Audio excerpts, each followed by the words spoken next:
안녕하세요. 유창기 원장입니다. 매일경제 기사에서 이 코로나 백신 맞은 이후에 이 염증성 질환이 생긴 두 건의 논문, 두 건 사례를 담은 논문이 소개가 되어서 한번 소개를 해드려 보겠습니다. 건강한 30대, 어떤 건강한 30대 분이었는데 mRNA 방식의 코로나 바이러스 감염증 백신 접종 후에 이 갑상선 염증이 발병한 겁니다. 이 코로나 백신 접종 후 1차 접종 후에 아급성 갑상선염을 앓는 사례를 국내 최초로 전남대 의과대학 연구팀에서 이제 보고를 했죠. 근데 이제 독감 백신 등 감염병 백신 접종 후에 발생한 사례도 이미 보고되어 있다. 그러니까 이런 독감 백신 등 감염병 백신 후에 이런 갑상선 염증 발생한 것처럼 코로나 백신도 이렇게 갑상선염이 발병한 경우를 이제 보고를 한 거죠.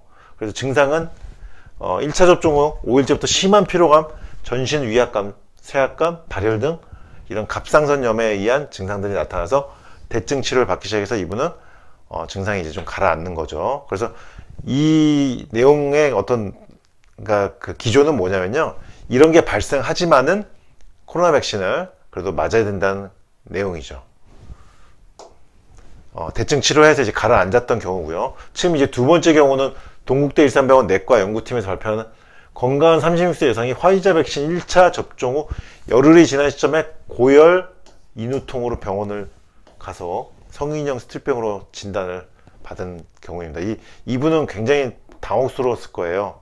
이 성인형 스틸병이 발병해버린 바람에 좀 굉장히 황당하고 좀 많이 좀 화도 나시고 억울한 상황이 되는데, 고열, 피부 발진, 관절 통증 등의 증상이 나타나는 자가면역 질환 중에 하나죠.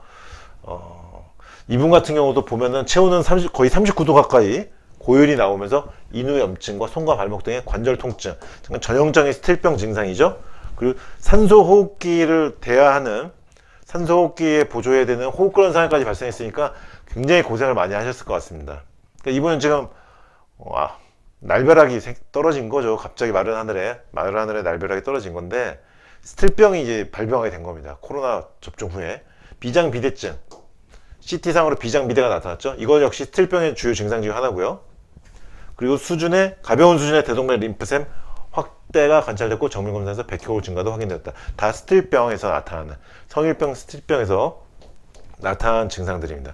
코로나19에서는 음성이었던 거죠. 그러니까 결국 코로나는 아니었고 이런 고열이 나고 비장종대, 관절통, 이런 염증, 임파선염이라든지 이런 염증 반응, 고열, 백혈구 증가, 스틸병의 증상이 나타나서 스틸병 확진을 받게 된 겁니다. 이분은 아까 앞에 사례에 갑상선염이 발병한 30대 분보다는 조금 아마 좀 금방 낫지는 않았을 겁니다. 이분은 조금 아마 좀 치료를 아마 지속하고 계실 텐데, 지금 이런 사례들을 이제 담은 이제 논문을 이제 발표를 한 건데요.